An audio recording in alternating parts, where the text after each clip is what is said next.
Okay, we got the overdue collapse of the 9 to 5 job from Damon Cassidy. According to Forbes, the average 9 to 5 employee works over 9 hours of unpaid overtime each week. And while What? 9 hours of unpaid overtime?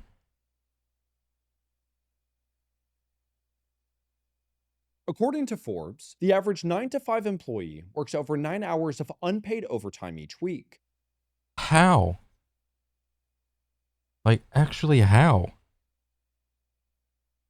It's like there's 7 days in a week. You're only working Monday through Friday, 9 to 5. Bro, that's over an hour a day of unpaid. Like, how?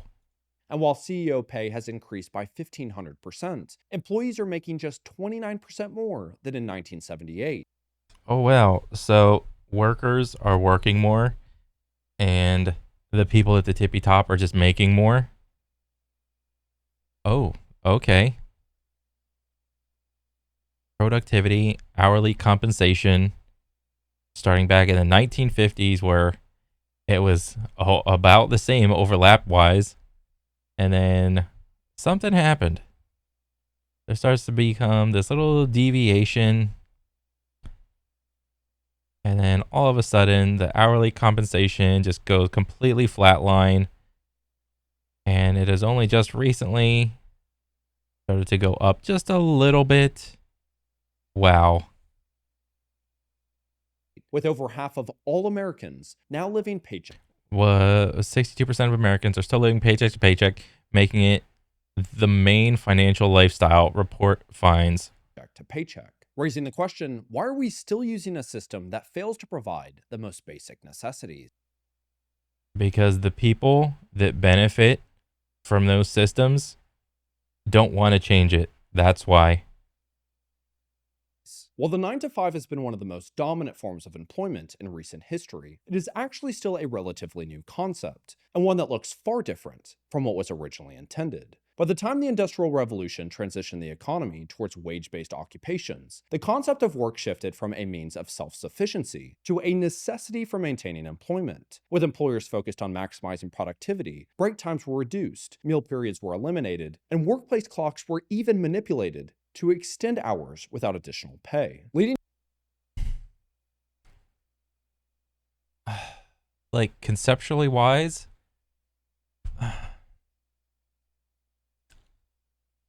I get the whole just working and paying someone per hour versus paying someone versus the skill and the quality of the job. I can't can like conceptually wise, I think I would rather pay someone for like a quality, like the quality of the job to be done like the right way versus just like whoever, like just getting the job done. But there's like pros and cons to both of them. So like from the perspective of like the worker, when someone gets paid for their effort in a job, and that's going to make them like incentivize them to like constantly like get better at their job versus paying someone to only do like the job and there's no incentivization to get better at a job. Well, oh, I'm doing this, I'm getting paid for it regardless of the quality. um Guess there's no point to get better. And so because that's like the current world we're living in, right? Well, it to some degree, like there's obviously some jobs where like the better job you do the more you get paid, or something like that. It depends on the industry you're talking about, but I think for like the average 9 to 5 job, um they just pay you hourly. I mean, that's what it is. And because of that, like the quality of the job doesn't matter. You they can come up with things like key performance indicators, or like the annual or biannual job assessment survey thing to try to grade you on the quality of your job and whether or not that you get to like keep the job or whatever. But I mean, that's why we have things like quiet quitting. You know, you you only do the minimum amount of required work to keep your job. manipulated to extend hours without additional pay, leading to an average 6-day work week, with many industries exceeding 100 hours a week. Dang. However, Henry Ford recognized that a workforce unable to afford the very products it built and the time to enjoy them Dang. was a threat to both business and economic growth, where in 1914, he introduced one of the most consequential labor policies in modern history, implementing a standardized 8-hour workday, 6 Damn, 8-hour workday. Let me just increase the amount of hours that people can work so that they can afford the things that they are building. Right? Because that's the only way to give them more money, just have them work longer, right? Not increase the money and have them work the same amount of time. That's impossible, right? days a week, while raising wages to $5 per day, or roughly $158 when adjusted for inflation, more than double the industry standard. So he did both. So he increased the rate of pay, he increased the pay, and he increased the hours. Within a day of the announcement, 10,000 workers lined up outside Ford's factories, willing to endure the monotony of assembly line tasks for higher wages and better conditions. And to further accelerate this trend, in 1916, Ford publicly announced that he would stop issuing special dividends to shareholders, choosing instead to reinvest profits into building the largest automobile manufacturing plant in the world, stating, "My ambition is to employ still more men, to spread the benefits of this industrial system to the greatest possible number, to help." I think in a nutshell that is like a noble thing, to let everybody benefit from the industry, not just himself, like the one person, right? I think in a vacuum, that's great.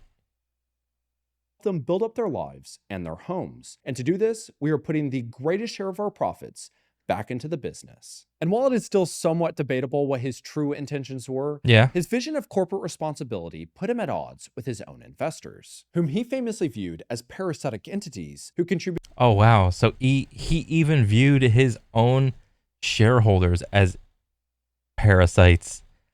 That's crazy. I am learning so much. This is awesome. History is cool, guys. Did nothing to production, yet demanded ever higher returns at the expense of workers. And yeah, what the fuck do you care? You're making something for nothing. Well, it's not nothing, Cornel. It's their money and how they got it in the first place, too. Yeah. Just making money work. That's the American dream. These guys were doing it in the black and white days. They're not working. The money is working, because their prime of them physically working has been passed. Consumers, where he was ultimately sued by John and Horace Dodge, minority shareholders of the Ford Motor Company, who argued that his refusal to issue higher dividends violated their rights as investors, leading to the 1919 Dodge vs. Ford Motor Company. The rights of the investors.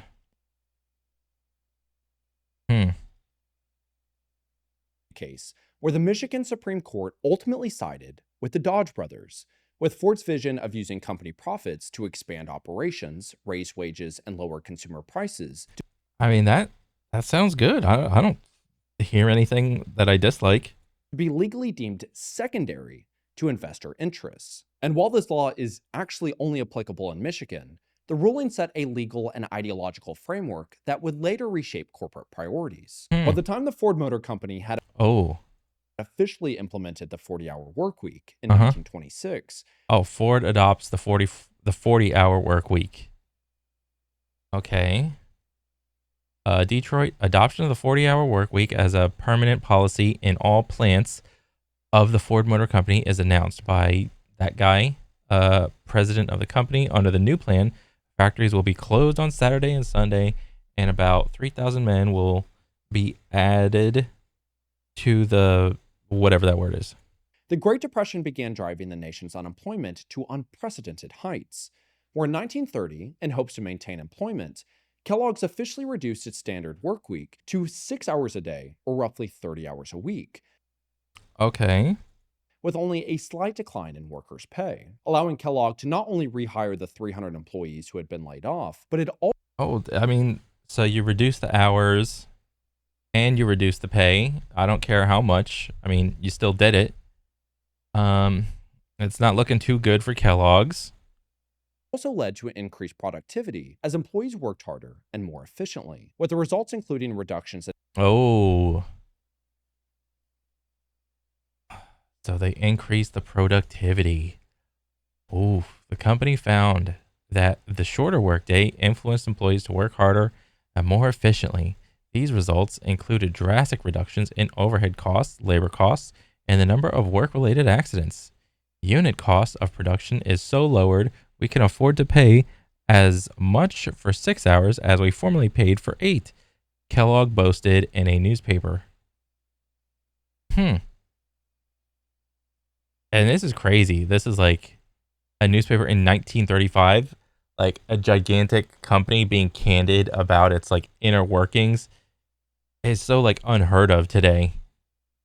overhead costs, labor costs, and the number of work-related incidents, with Kellogg even stating in 1935 that the unit cost of production is so lowered we can afford to pay as much for 6 hours as we formerly paid for 8, which could not be further than how Kellogg's is run today. I'm all for innovation and marketing, but the idea of having cereal for dinner, is there the potential for that to land the wrong way?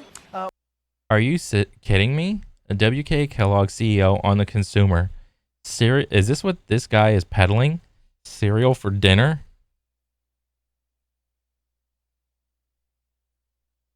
No way he's going to say that. There's no way. We don't think so. In fact, it's landing really well right now, Carl. It's landing really well. I think, bro, like, I think I believe that almost all like big like Fortune 500 company CEOs engage in like the most maximum version of delusion that you could possibly imagine. They have to adopt this character that you cannot, and they have to peddle and pitch to you that you cannot live without their product. That's the level of delusion that I think all of these guys engage in. And it's dishonest. Cereal for dinner is something that is probably more on trend now, and we would. No. It's not. Nobody wants to eat cereal for dinner. Are you kidding me? This is maximum delusion. This is delusion turned up to 11. Expect to continue as that consumer is under pressure. Oh, brother, this guy stinks! But despite Kellogg's success in creating more jobs, boosting efficiency, and increasing employee morale, corporate leaders still resisted adopting shorter work weeks, arguing that a drastic reduction in hours would cripple productivity as well as profits. Where it wasn't until the Fair Labor Standards Act in 1938 that a federally mandated work week was established at 44 hours a week, with provisions for 44, the federal work week. overtime pay. However, by 1940, a compromise was finally reached, introducing the standard 40-hour work week, balancing productivity with worker welfare, and standardizing 10% cost of living and wage boost. 40-hour work week and a 10%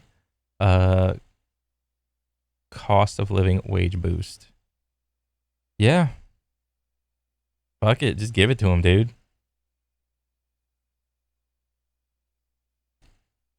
Minus 4 hours and plus 10%. Why would you not give it to him? They could have put any number up there, but they thought minus 4 hours, 10% cost of living wage boost. So it is now the ball is in their court on why they need to sell us the fact that they can't do that. Why we can't give you 4 hours and 10% cost of living wage boost. What's so important that'll break the bank about 4 hours and 10%? the labor practices across industries. But just as the 40-hour workweek became effective, World War II rapidly reshaped labor conditions. Alongside the demand for military production, the National War Labor Board lifted the labor restrictions, allowing factories to extend work hours to maximize output while freezing wages through the Stabilization Act to curb inflation. Where as a result, the average workweek increased from 38 hours in 1940 to over 45 hours by 1944. Holy shit. With many industries far exceeding even that standard. However, while many Americans viewed these long hours as their patriotic duty, believing their labor directly contributed Patriotic duty? Where's the patriotic duty to pay me for my work? to the war effort, employers also sought alternative ways to attract and retain workers, notably by offering fringe benefits such as health insurance and pension plans. However, following the war, the shift back to peacetime production did not bring an immediate return to pre-labor expectations. While the 40-hour workweek was officially reinstated, the widespread acceptance of longer hours during the war reshaped both corporate and worker attitudes. As record-breaking economic growth and rising consumer demand fueled industry expansion, many employers saw an opportunity to normalize extended work hours in the name of sustained productivity. Yet rather than continuing to work excessive hours, the working class initially prioritized the leisure and financial stability afforded by higher wages, ushering in a brief period where reduced work hours were once again widely debated, where, as an example, in 1946, 87% of women and 71% of men working at Kellogg's voted to return back to the 6-hour workday. However, over the next decade, I mean, that seems like a pretty obvious majority. Now, I don't know anything about history. Did it go back down to a 6-hour work week? sentiment gradually began to shift, particularly amongst men. By 1957, most departments at Kellogg's had They became embarrassed by the short hours that they were working, shorter than the shifts worked by men at other local jobs. They changed their rhetoric, downplaying the freedom that leisure gave. Economic History Association. So what? Because you weren't working longer, so if you worked like a shorter hour job, you were embarrassed because your job wasn't like perceived to be like as valuable, noble, or some bullshit. transitioned back to 8-hour shifts. Interviews revealed that workers had become embarrassed by their shorter hours. And who even knows if that was the truth? They said workers were saying that they were embarrassed. Where did that piece of information come from? Especially compared to men in other local jobs, downplaying the freedom that leisure gave. Many also admitted they needed the extra money to buy a wide range of consumer goods and to keep up with their neighbors. Okay, I think everybody was retarded back then. I mean, it's always the not the duty, but it's the idea of a worker will always try to get more money for working less hours, and it's the job of the employer to extract as much work for the least amount of money. That little cycle has always been here. All of this other bullshit of like workers feeling embarrassed or something, they got to keep up. I'm embarrassed I'm working less. I'm embarrassed that I can't keep up with my neighbors. Like, this is all bullshit and doesn't matter. But several men even described the friction that arose when they spent too much time at home. The wives didn't like the men underfoot all day. Wow. Like, well, who is this person quoting? What the fuck is this? I guarantee you, the wives wouldn't give a shit where the men were if they were if they won the lotto and the man didn't have to work. Guarantee you. The wife always found something for me to do if I hung around, and we got into a lot of fights. So go do something. Go get a hobby. Did hobbies not fucking exist back then during the 1950s? So, this is work? You know, it's not as easy as it looks. Sometimes I gotta move the antenna, sometimes I lose the remote, and sometimes my butt itches real bad. Meanwhile, tax code changes in 1954 made employer-sponsored health insurance tax-free for employees, while labor negotiations led major corporations like General Motors and Ford to expand pension plans, officially reinforcing the 40-hour workweek as the national standard. But the most important aspect to consider is that during this period of time, the dollar actually had purchasing power. Throughout the 1950s, a minimum wage worker could afford an entire month's rent with less than a week and a half of full-time work. That's insane. You work a week, you can pay for a month's rent. Wow. That's crazy. Now it's like you have to work 2 weeks for like an average ass job to pay for the rent for 1 month, and then your second paycheck of the month can go to the other chunk of your bills.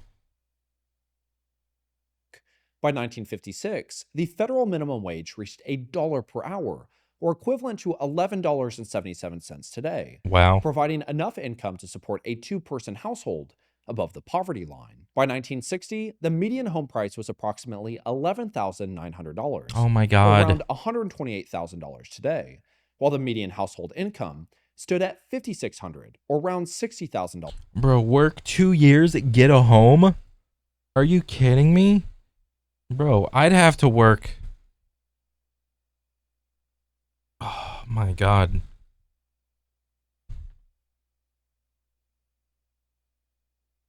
And I'm just gonna like just guess that's like a what, a 2-bed 2-bath or a 3-bed 2-bath type of thing. I'd probably, if I didn't spend any money and I just had the money I worked for, I'd to buy like, I don't know, some a 3-bed 2-bath type of thing, I'd probably have to work like 6 or 7 years without spending an actual dime to buy a whole house. Today, yielding a price-to-income ratio of just 2.1, enabling 60% of Americans to own homes by 1960, integrating both blue and white-collar workers into suburban developments. However, by 1970, economist Milton Friedman published a Friedman Doctrine, The Social Responsibility of Business is to Increase Its Profits, where he reinforced the idea that a company has no obligation to the public or society. Oh, that sounds like something a business would say. The social responsibility of business is to increase its profits. A business has no obligation to help its surrounding area that the business is based in. I don't know, we could probably make a whole video about that. But yeah, that definitely sounds like something a business would say. Only to its shareholders, where Friedman famously wrote, "The businessmen believe they are defending free enterprise when they declaim that business is not concerned merely with profits, but also with promoting desirable social ends." When I hear businessmen speak eloquently about the social responsibilities of business and a free enterprise system, I am reminded of the wonderful line about the Frenchman who discovered at the age of 70 that he had been speaking prose all his life. The businessmen believe that they are defending the free enterprise when they declaim that business is not concerned merely with profit, but also with promoting desirable social ends, that a business has a social conscience and takes seriously.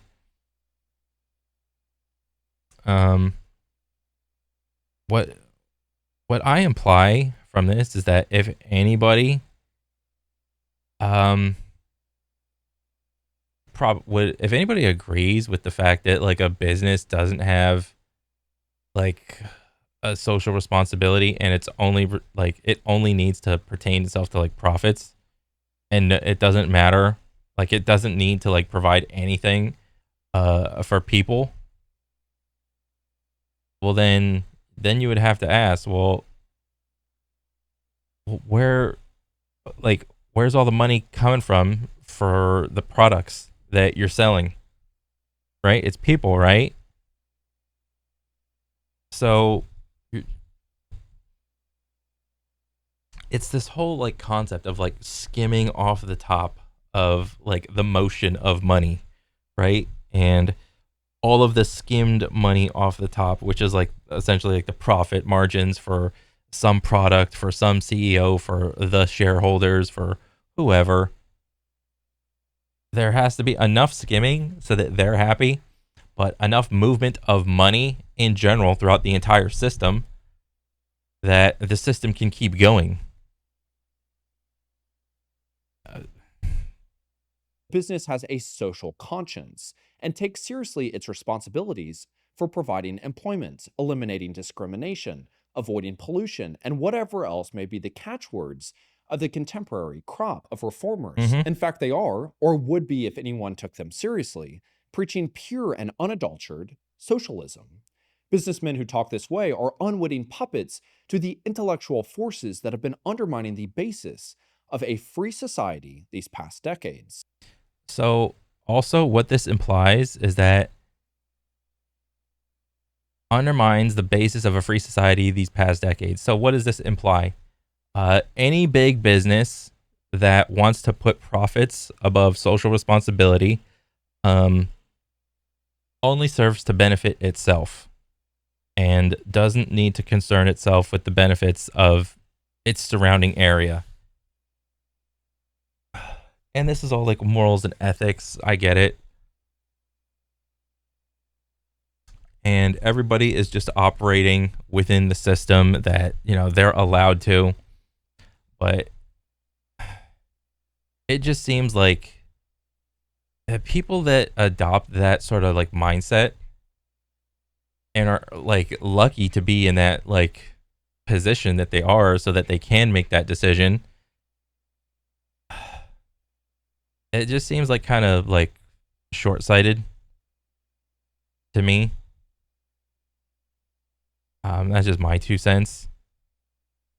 I mean, maybe like you don't have to worry about the social like aspect of making like a good like livable wage for people that work at your company. Like maybe you don't have to worry about that while you're the CEO, but like it depends on like what you want for the business. Like, are you trying to make a business that's gonna last like a long time, or maybe just a business that only lasts like 5 or 10 years? In which case, then sure, go for it. Go for like big bang profits and whatever. Make like 10 million fidget spinners, and at the end of the day, just call it a day. Versus, you know, like a gigantic, like long-standing business or something that's gonna be around after you die, and then your kids and your kids' kids are gonna like inherit that. It just seems like incredibly short-sighted. Where alongside worsening economic conditions, this doctrine accelerated the erosion of stability that the 9 to 5 job once provided, while effectively eliminating all concerns for the common good practically overnight. Where 50 years later, we are still having the same conversations, Yep, fair pay, fair continuously pay. placing blame on one another instead of prioritizing any forms of change. A Mhm. global study by the Workforce Institute found that 38% of workers wouldn't wish their job on their worst enemy, a figure that jumps to 45% among US workers. Who's your worst enemy? Well, it's your employer. Your boss is your worst enemy. Right? You would wish your boss to go through the same physical and mental states that you went through.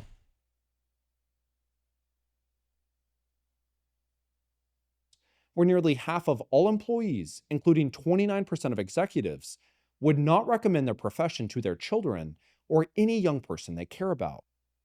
Nearly half of all workers surveyed, including a nearly 1/3 of C-suite, I don't know what C-suite means, executives wouldn't recommend their company or profession to their children or any young person they care about. Wow. And you know what?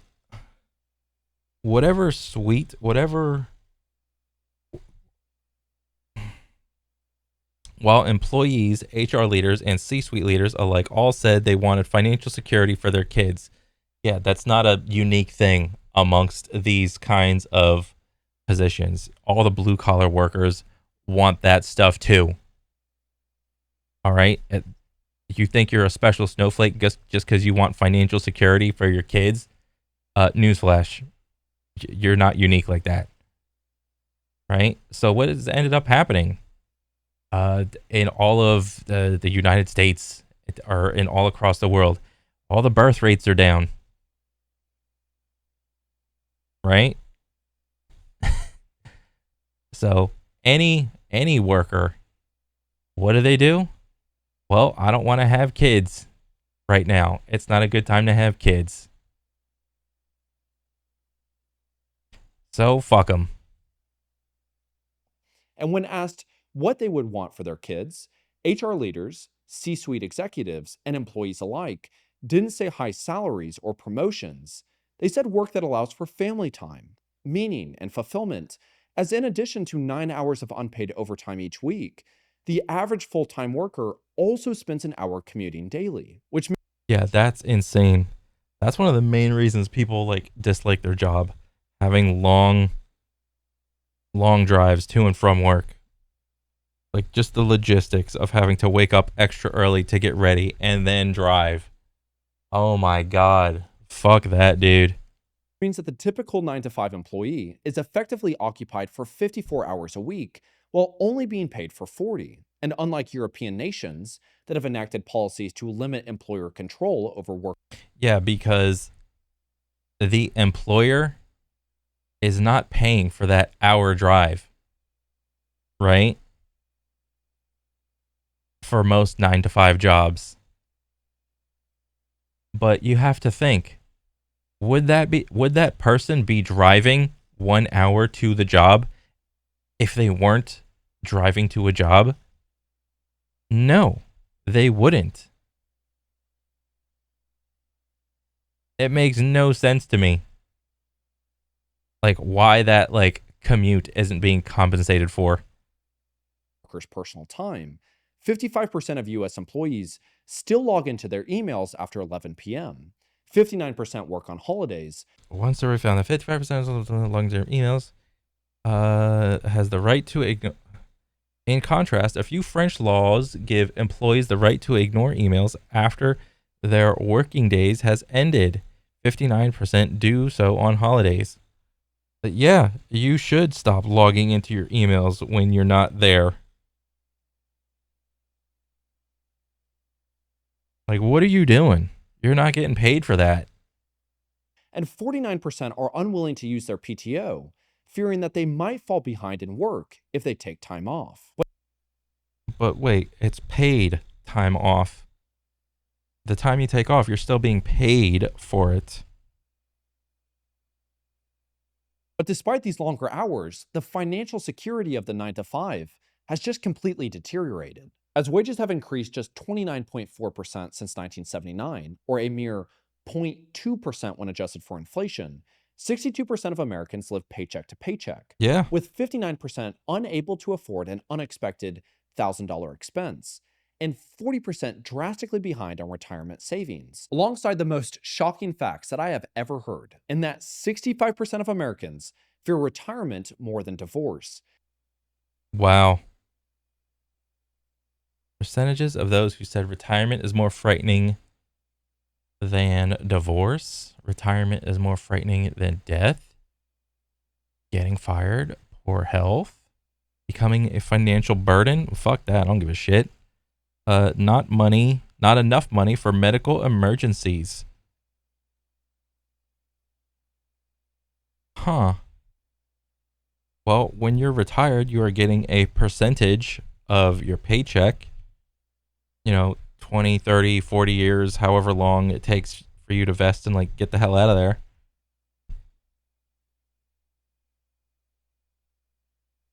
%61% more than death, and 53% more than poor health. But despite what Adam Grant, a professor of organizational psychology at Wharton, attributes to status quo bias, where people assume the work structure they grew up with is simply inevitable, Alternatives to the 9 to 5 model do exist. The world's largest ever 4-day workweek trial found that 92% of participating companies chose to continue the 4-day model after experiencing equal or improved productivity, Oh, a 71% decline in employee burnout, reduced anxiety, and fatigue, well, that sounds really cool. while increasing job retention. But while corporate leaders But I mean, I would want more context on like what kind of businesses were able to do that. I mean, maybe it's feasible for some industries, but not feasible for others. I mean, I would have to like look at that type of stuff. continue resisting structural change, with Google co Sergey Brin tells Google employees that 60 hours a week is the sweet spot for productivity. Some beg to differ. What an idiot. founder actually urging a 60-hour work week as the sweet spot for productivity. Again, I have found another delusional scumbag right there. You think Liver King was a character? He is nothing compared to this. This is a character right here. Millions of workers are already moving away from traditional employment on their own terms, where the gig economy is expanding 3 times faster than the overall US workforce, with over half of all workers expected to participate in it by 2027, with 51% stating they would never return to traditional jobs for any amount of money. And what we begin to recognize is that despite practically everyone hating their job, is fundamentally there is a tremendously robust ideological framework built into the 9 to 5 job. Mm-hmm. Any sort of discussion or critique on the 9 to 5 or work for that matter is instantly met with the worst conversational enders in Oh, work yeah. harder, you're lazy, you're entitled, I guess you don't want to eat, go back and live in your mom's basement, Mhm. back in my day, or Whatever else. I mean, and even with all those arguments, what are the actions that are being taken right now from all the companies? Well, we are quickly finding out that if your job can be replaced by a robot, it will be replaced by a robot because we don't want to have to deal with this conversation anymore. That's just what's happening. I'm able to do this, so why can't everybody else do this? It instantly ends any sort of forward progress because fundamentally, yes, hard work is incredibly important. It takes sacrifice and discipline and certain levels of intensity, and it takes a competitive drive and a lot of these different things to be able to achieve and succeed in life. But there also takes a lot of these A lot of luck. That's the one part no one will tell you because they are so like zoomed in to the situation they're in. They can't zoom out and just be like, damn, have a little self-retrospection and be like, damn, I was at the right place at the right time with the right amount of money. I met the right people. I set up the right amount of things. And then, oh, wow, surprise, surprise. I'm like a millionaire. I'm a billionaire. I'm so lucky. Nobody wants to say that. Not everybody's lucky. other components that I believe that the shareholder primacy completely eliminated. That there is also compassion and empathy, and sometimes it's more important to listen than it is to speak. And we've completely lost that. The unfortunate matter is that just me being a young individual, having a discussion on jobs, people instantly do not listen to what it is that I'm saying. Because in their eyes, any sort of critique against a job is I'm a woke Democrat, or that I get called it all of the time, that I am a communist, that I'm a socialist. Oh, yeah. But anytime that That's just because all of those people that are calling you that, that's just because they're friends in their inner circle of people that they know and like use those sorts of insults because they have can't really come to grips with any argument against with what you're saying. They have no like good arguments against it. So what do they revert to doing? Well, they revert to stupid ad hom attacks. I mean, it's just what happens. Also say, hey, I think that this actually is right, or we shouldn't put all the blame here. I get called a corporate shill, that I'm a racist Republican. Literally, I've had that back to back. You're a communist. The next comment was, you're a corporate shill. I can't make that up. And so Yeah. what that does is it shows that each and every one of us are just spinning around in circles, not moving in. And when everyone's spinning around in circles, no one's looking at what's happening in a forward progress. When I was a teller during 2020, when things were just going crazy, well, I bet that was pretty boring, right? an individual kept coming in, and I always thought he was kind of, I don't know, maybe goofy is the word, but he would go straight to the manager, and he would always have papers that needed to be scanned. I don't think goofy people just go straight to the manager. You know what kind of people go to the manager? Karens. Karens go straight to the manager. And why I say he was goofy is he would always wear a red hat that was like barely on his head. And I thought that was funny. But so he would come in all of the time. And what did it say on the red hat? and eventually I realized that the papers that we were scanning was because his mom just passed away. And I always kind of enjoyed speaking with him, but it was never enough to where either one of us really knew each other. About a year and a half later, I was now promoted, and I was a licensed banker, but primarily I did business accounts. He walked in, and I think that I was either on the phone or I was doing something. And one of the tellers or the tellers didn't say good morning or good afternoon. And instantaneously he got upset. And he said, nobody remembers me anymore. There's no more decency. There's no more community. This is supposed to be a bank. You know, I'm your customer. I'm supposed to matter. Something like that. He was really frustrated. I got up instantly from whatever. What a special snowflake that guy sounds like. It was that I was doing. I went over and I said, hey, actually, I've worked here for, whatever it was, 3 years at that point. I actually do remember you. I was the one that scanned a lot of your papers. Come on in. I'll try to help you in any way that I can. So I kind of was able to Really? Like, let's say you remember him, but $5, he doesn't remember you. Right? Where's like the back and forth? $5 says he didn't remember you. diffuse his frustrations a little bit. And while I was sitting there and he was kind of just vomiting frustration at me, I realized that his mistake, or that the issues he was talking about was his mistake. And I knew that he could easily go on the app and take care of it.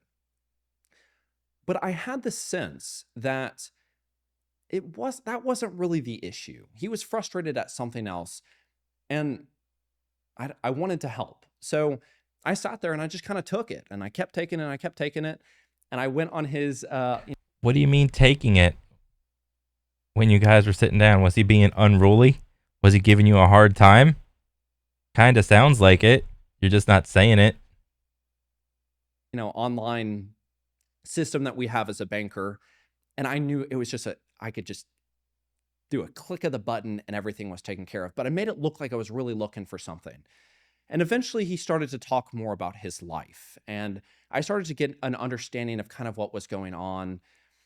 And there was a moment where I just said, hey, I just want to say that I'm really sorry for your loss. I was the one that, I took care of you and during that period of time, and I kind of enjoyed our conversations. I didn't say it like that, of course, but Yeah. You say whatever you have to say to calm that person down and de-escalate the situation, because that guy was probably an asshole. And when he walked out those doors, he will probably still be an asshole. and I haven't seen you in a while, so I wanted to say that. I just felt like I couldn't imagine having to go through that. And it completely removed his kind of barrier. And what he says is, things have been really hard lately. My son and I have never been further apart. I literally don't have a relationship. It has gotten to the point where it's so bad. You could have said something like, oh, I can't imagine why. I said, I don't even want you near me. I never want to see you again.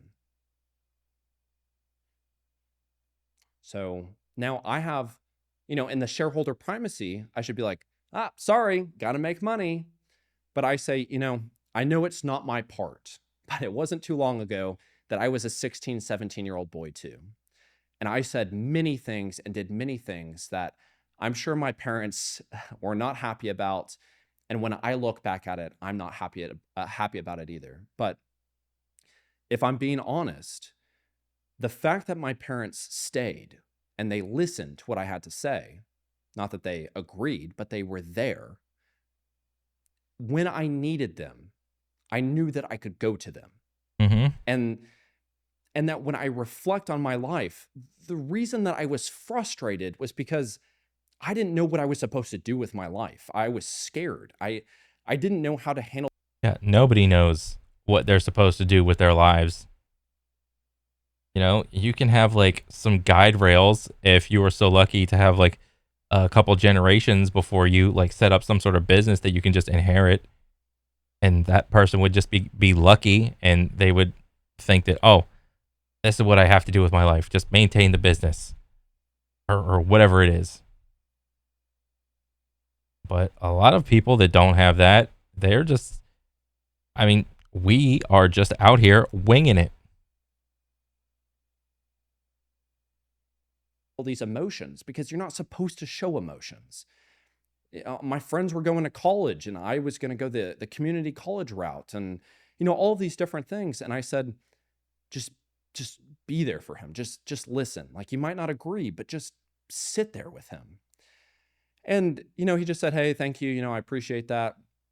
I thought that was the end of that conversation, right? But it was an hour and a half that I was with him. About a week and a half later, I get a phone call at my desk, say, hello. And he says, hey, I just want to say, or no, he says, hey, do you have time? Can I come in? I say, absolutely. So he comes in and almost instantaneously starts crying. And he says, my son and I have never been closer.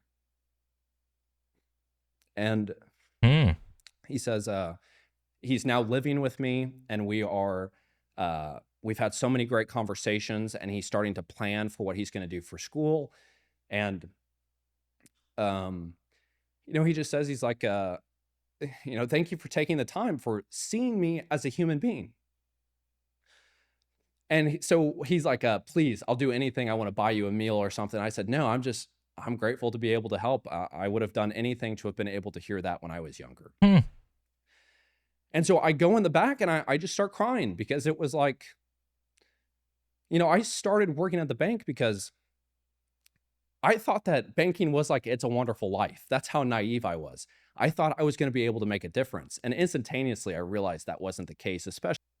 Shit. Whenever I imagine the bank, I'm just like, all I see is like a gear in the cogs, a gear in the machine, a cog in the machine. I saw A Wonderful Life, but I didn't think that's like, oh, that's what every bank is like. Like, no, I don't know. Like, the older I get, the less like family friendly I see businesses.